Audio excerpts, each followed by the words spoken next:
ሰላም ጤና ይስጥልን ውድ ቤተሰቦቻችን የህዳር 19 ቀን 2018 አበይት ዜናዎቻችንን ይዘንላችሁ ቀርበናል። ዋና ዋናዎቹን በማስቀደም እንጀምራለን።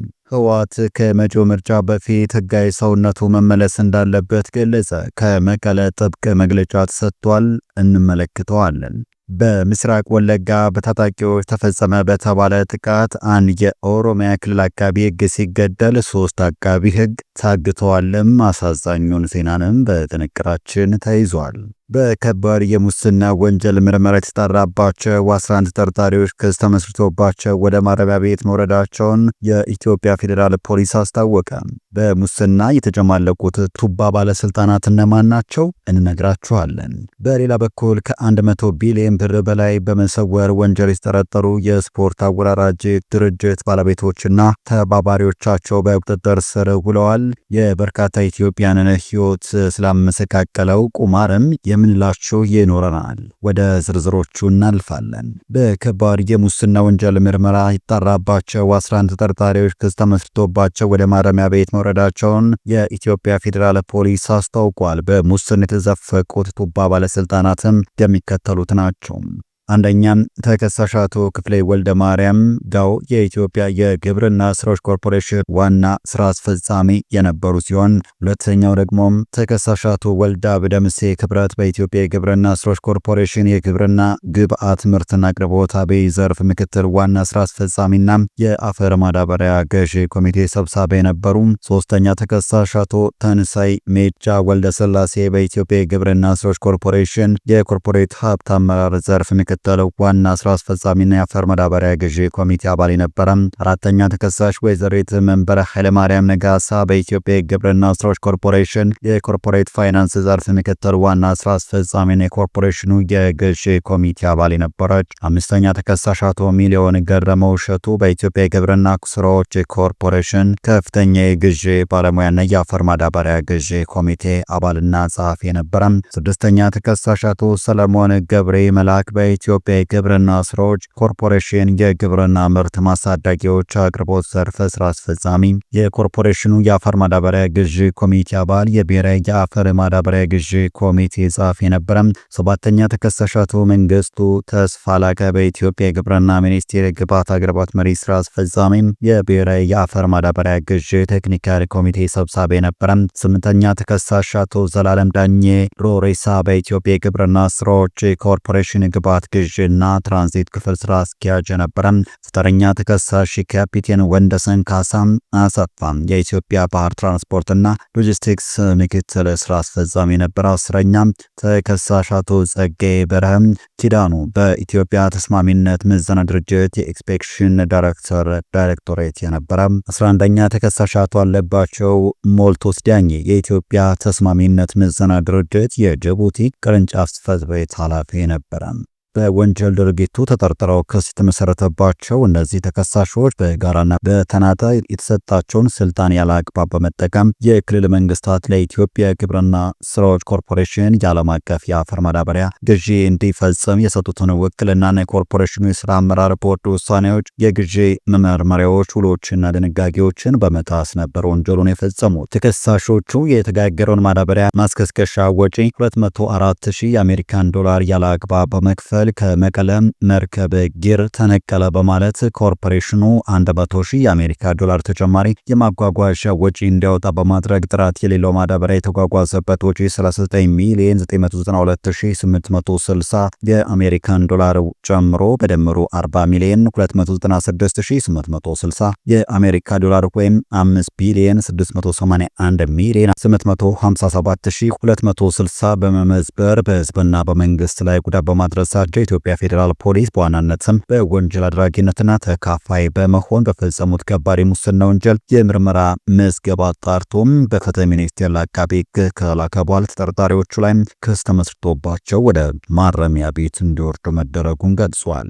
መንግስት በሰጠው አቅጣጫና በተደረገ ሰፊ ጥናት በአጭር ጊዜ ውስጥ ወንጀሉን አጣርቶ ተከሳሾች ለህግ እንዲቀርቡ ያደረገው የኢትዮጵያ ፌዴራል ፖሊስ በቀጣይም በከባድ ሙስና ወንጀሎች ላይ የጀመረውን ክትትልና ምርመራ አጠናክሮ እንደሚቀጥል አስታውቋል። ከ100 ቢሊዮን ብር በላይ በመሰወር ወንጀል የተጠረጠሩ የስፖርት አወራራጅ ድርጅቶች ባለቤቶችና ተባባሪዎቻቸው በቁጥጥር ስር ዋሉ።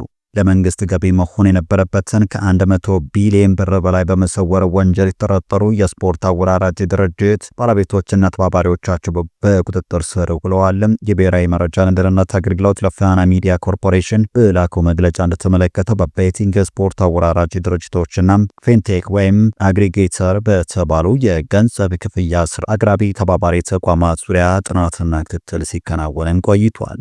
ፈቃድ ያላቸውና ከሚመለከታቸው የመንግስት አካላት ጋር በገቡት ውል መሰረት የማይሰሩ በህገወጥ ድርጊት ተሰማርተው በመገኘታቸው ፈቃዳቸው የተሰረዘባቸው እንዲሁም ምንም አይነት ፈቃድ ሳይኖራቸው በስፖርት አወራራጅነት ተሰማርተው የነበሩ አካላት በዓለም አቀፍ የኢንተርኔት ትስስር አማካኝነት በህገወጥ ድርጊት ተሰማርተው መገኘታቸው ተገልጿል።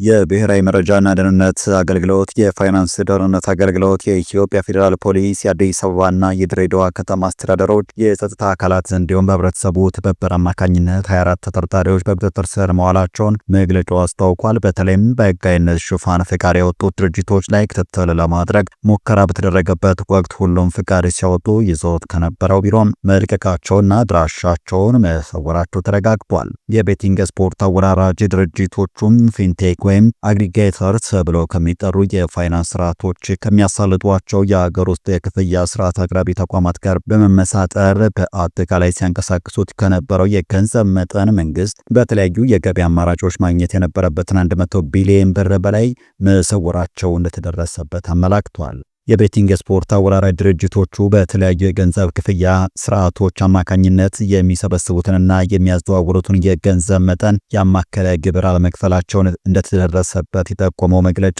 በክሪፕቶ ከረንሲና በተለያዩ ዓለም አቀፍ የሐዋላ ገንዘብ ማስተላለፊያ አማራጮች አማካኝነት የሚገኙትን ገቢ በውጭ ምንዛሬ በመቀየር ሲሰውሩና ከሀገር እንዲወጣ ሲያደርጉ መቆየታቸውን አስታውቀዋል። ፊንቴክ ወይም አግሪጌተር የሚባሉት የሀገር ውስጥ የገንዘብ ክፍያ ስርዓት አቅራቢ ተቋማቱ ከብሔራዊ ባንክ ፈቃድ በመውሰድ የሚንቀሳቀሱ ቢሆንም የደንበኛ ሚስጥር መጠበቅ የሚል ሙያዊ አሰራርን እንደ ሽፋን ተጠቅመው የቤቲንግ የስፖርት አወራራጅ ድርጅቶች የሚያንቀሳቅሱትን የገንዘብ መጠን ከሚመለከታቸው የመንግስት አስፈጻሚ ተቋማት በመደበቅ ወይም አሳንሶ በማቅረብ በግብር ስወራ እንዲሁም ከፍተኛ የሀገር ሀብትን ወደ ውጪ በማሸሽ ወንጀል ላይ ተሳትፎ እንዳላቸው የአገልግሎቱ መግለጫ አብራርቷል። የተለያዩ ሀገራት ዜግነት ያላቸው ግለሰቦች ጭምር ከኢትዮጵያ ውጪ ሆነው ሀገር ውስጥ ለሚገኙ ተባባሪዎቻቸው ውክልና በመስጠት ህገ ወጥ ድርጊቱን ሲፈጽሙ ቆይታቸውን እንዲሁም ወደ ውጭ ሀገር የበለጸጉ ሶፍትዌሮችን ጥቅም ላይ መዋላቸውና ድርጊቶቹ ቋሚ አድራሻ የሌላቸው መሆኑ ወንጀሉን ውስብስብና ለቁጥጥር አስቸጋሪ አድርጎት ቢቆይም የደህንነት ተቋሙ ከሌሎች መረጃና የጸጥታ አካላት ጋር በመተባበር ባደረጉ ስምሪት ተጠርጣሪዎቹ መያዛቸው ተመላክቷል። በህገ ወጥ ድርጊቱ ከሀገር ሲሸሽ የነበረው ከፍተኛ ገንዘብ ሽብርተኝነትንና ጸረ ሰላም ቡድኖችን በገንዘብ ለመደገፍ በህገወጥ መንገድ የተገኘን ገንዘብ ህጋዊ ለማስመሰል እንዲሁም ለኮንትሮባንድ ንግድ ማካሄጃ እንደሚውል የጠቆመው መግለጫው ሀገራዊ ማክሮ ኢኮኖሚ ማሻሻያውን በመጻረር የኢትዮጵያ ብሔራዊ ደህንነትና ጥቅሞች ስጋት ላይ ለመጣል የሚደረግ እንቅስቃሴ አካል በመሆኑ ዜጎች ማንኛውም አይነት ተመሳሳይ እንቅስቃሴዎች ሲመለከቱ ለደህንነትና የጸጥታ አካላት የሚሰጡትን ጥቆማ አጠናክረው እንዲቀጥሉ የብሔራዊ መረጃና ደህንነት አገልግሎት በመግለጫው አመላክቷል። በምስራቅ ወለጋ በታጣቂዎች ተፈጸመ በተባለ ጥቃት አንድ የኦሮሚያ ክልል አቃቤ ሕግ ሲገደል 3 አቃቤ ሕግ ታግተዋል። በኦሮሚያ ክልል ምስራቅ ወለጋ ዞን በጅማ አርጆ ወረዳ ከጅማ ወደ ነቀምቴ ለስራ በመጓዝ ላይ የነበሩ የኦሮሚያ ክልል አቃቤ ሕግ ላይ በታጣቂዎች ተፈጸመ በተባለ ጥቃት አንድ አቃቤ ሕግ መገደሉና 3ቱ ደግሞ ታግተው ያሉበት አለመታወቁ ተነግሯል። የኦሮሚያ ክልል አቃቤ ሕግ ማህበር ፕሬዝዳንት አቶ ታደሰ ንጉሴ ኢታና ለአዲስ ስታንዳርድ እንደተናገሩት የኦሮሚያ ክልል አቃቤ ሕግ የሆኑት ነጋሴ ከበዳም፣ አለማዩ መሰለ፣ አዲሱ ለገሰና ይርጋለም ለመንግስት ስራ ህዳር 17 ቀን 2018 ከጅማ ከተማ ወደ ነቀምቴ በመጓዝ ላይ ሳሉ በምስራቅ ወለጋ ዞን በጅማ አርጆ ወረዳ ሀራ የተባለች ቀበሌ ሲደርሱ ታጥቀው በጫካ ውስጥ በሚንቀሳቀሱ ቡድን ቁጥጥር ስር ውለዋል ብለዋል። ይህ ድርጊት ከሰዓት በኋላ 9 ሰዓት አካባቢ መከሰቱን የገለጹት አቶ ታደሰ ታጣቂዎቹ አቃቢ ሕጎቹን ቁጥጥር ስር ከዋሏቸው በኋላ አቃቢ ሕግ ነገሰም ከበደን በጥይት በመግደል የቀሩትን 3 አቃቢ ህጎች አግተው ወስደዋል ሲሉ ተናግረዋል። አቃቢ ህግ ነገሰ ከበደ መገደላቸውን ተረጋግጧል። አስከሬናቸውም ለቀብር ወደ ሱሉልታ ከተማ ተወስዷል። የቀሩት ሰዎች በምን ሁኔታ እንደሆነ የት እንዳሉ አናውቅም በማለት የኦሮሚያ ክልል አቃቢ ህግ ማህበር ፕሬዝዳንት አቶ ታደሰ ንጉሴ ኢታና ለአዲስ ስታንዳርድ ተናግረዋል። የኦሮሚያ ጠቅላይ አቃቢ ህግ ቢሮ በበኩሉ የክልሉ አቃቢ ህግ ነገሰ ከበደ መገደላቸውን አረጋግጦ የተሰማውን ሐዘን በማህበራዊ ትስስር ገጹ ላይ አስፍሯል። ማህበሩ ይህንን ድርጊት ያወግዛል ያሉት የማህበሩ ፕሬዝዳንት እነዚህን የህግ ባለሙያዎች የያዘው አካል እንዲፈታቸውን ጠይቃለን ብለዋል። ከዚህ ቀደም ታጥቀው ጫካ ውስጥ በሚንቀሳቀስ ቡድን አቃቢ ህግን የማገት ወንጀል እየተፈጸመ እንደነበር ያስታወሱት አቶ ታደሰ በቀጥታ ኢላማ ያደረገ ግድያ ሲፈጸም ግን ይህ ለመጀመሪያ ጊዜ ነው ብለዋል። በኢትዮጵያ ምርጫ ቦርድ ከህጋዊ ፖለቲካ ፓርቲነት የተሰረዘው ህወሓት ከመጪው ሀገራዊ ምርጫ በፊት ህጋዊ ሰውነቱ መመለስ እንዳለበት አመላክተም። የፕሪቶሪያው የግጭት ማቆም ስምምነት ተግባራዊ እንዲደረግ አደራዳሪ አካላት ግፊት እንዲያደርጉ ጥሪ አቅርበዋል። ፓርቲው ከኤርትራ መንግስት ጋር ይገናኛል መባሉም አሉባልታ ነው ሲል አጣጥሎታል። በብሔራዊ ምርጫ ቦርድ ከፖለቲካ ፓርቲነት የተሰረዘው የህዝባዊ ወያኔ ሓርነት ትግራይ ቃል አቀባይ አቶ ሚካኤል አስገዶም ለዶቼ ቬለ እንደተናገሩት ህወሓት በብሔራዊ ምርጫ ቦርድ ከህጋዊ የፖለቲካ ፓርቲነት የተሰረዘው በህገወጥ መንገድ ነው ብለዋል። ህወሓት በፕሪቶሪያው የሰላም ስምምነት ከፌዴራል መንግስቱ ጋር አብሮም የፈረመ ፓርቲ ነው ያሉት ቃል አቀባዩም የኢትዮጵያ ብሔራዊ ምርጫ ቦርድ ፓርቲውን ከህጋዊ የፖለቲካ ፓርቲነት የሰረዘው በህገወጥ መንገድ ነበረ ሲሉ አስታውቀዋል። ውሳኔው ስምምነቱን በመጣስ የተደረገናም በፖለቲካዊ መንገድ አላግባብ የተሰራ ነው በማለት ተችቷል። እናም ከመጪው ምርጫ በፊት ህጋዊ ሰውነቱ መመለስ እንዳለበት አጽንኦት ሰጥቷል። ህወሓት ከዳር 8 ቀን እስከ ዳር 13 ቀን 2018 የማዕከላዊ ኮሚቴ ስብሰባ ማካሄዱን የተናገሩት ቃል አቀባዩ ፓርቲው ህጋዊ ሰውነቱ እንዲመለስና የፕሪቶሪያውን የሰላም ውል ተግባራዊ እንዲሆን ውሉን አቋረጠ ካሉት የፌዴራል መንግስት ጋር ድርድር ማድረግ ቀጣይ ፓርቲው እርምጃ መሆኑን አመላክቷል። ከዚህ ባሻገር በስምምነቱ አደራዳሪ የነበሩ አካላት ስምምነቱን ዳር እንዲያደርሱትም ጥሪ አቅርበዋል። የፕሪቶሪያው ስምምነት ተባብረን ነው መፈጸም ያለብን፣ ሁላችንም ማክበር ነው ያለብን ብለን እስከ መጨረሻው ድረስ የበኩላችንን ጥረት እያደረግን ነው፣ ሁላችንም በዚህ ነው እየሄድን ያለ ነው ብለዋል። በሌላ በኩል ደግሞ አደራዳሪዎቹ የዓለም ማህበረሰብ የአፍሪካ ህብረትን የአውሮፓ ህብረትም የጀመሩትን የማደራደር ስራ እስከ መጨረሻው እንዲያደርሱት በድርድሩና በፈረምነው መሰረት እንዲዳኙን ጥያቄዎች እያቀረብን ያለ ነው፣ ኃላፊነታቸው እንዲወጡ ጥሪ አቅርበናል፣ ይወጣሉ ብለን ተስፋ እናደርጋለን ብለዋል። በሌላ በኩል ህወሓት የሚጠበቅበትን አላደረገም በሚል በምርጫ ቦርድ ህጋዊ ሰውነቱ ከመሻሩ ባሻገር ከኤርትራ መንግስት ጋር ይሰራል በሚል በተደጋጋሚ መተቸቱን በመጥቀስ ዶቼ ቬለ ያቀረበላቸው ጥያቄ በዚህ ዓመት በኤርትራና በትግራይ ድንበር አካባቢ ያለው የህዝብ ለህዝብ ግንኙነት የተሻሻለ መምጣቱን ገልጸው ከኤርትራ መንግስት ጋር አለ የሚባለው ግንኙነት ግን አሉባልታ ነው ሲሉ አጣጥለውታል።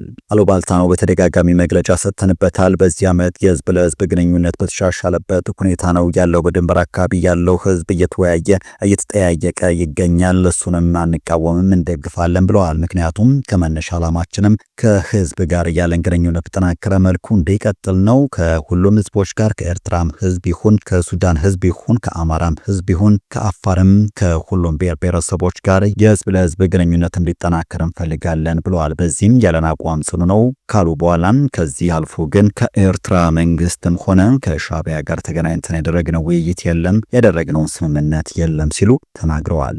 የተከበራችሁ የገበታ ሚዲያ ቤተሰቦች ለሰዓቱ ያዘጋጀነው ጥንቅር የተከታተላችሁትን ይመስል ነበረ። ሰናይ ጊዜ በያላችሁበት